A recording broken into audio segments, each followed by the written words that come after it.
MLA దగ్గర నుంచి MLC దగ్గర నుంచి ఇలా పేపర్లు గుంజుకొని లాక్కొని మీ ఇష్టం వచ్చినట్టుగా చింపే కార్యక్రమం చేసే అధికారం ఎవరిచ్చారు?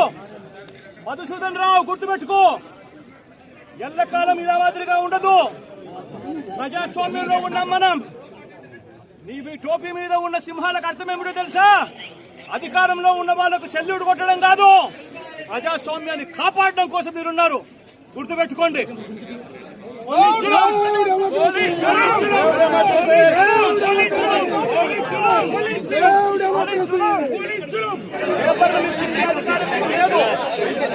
హక్కులను పరిరక్షించే బాధ్యత మీది.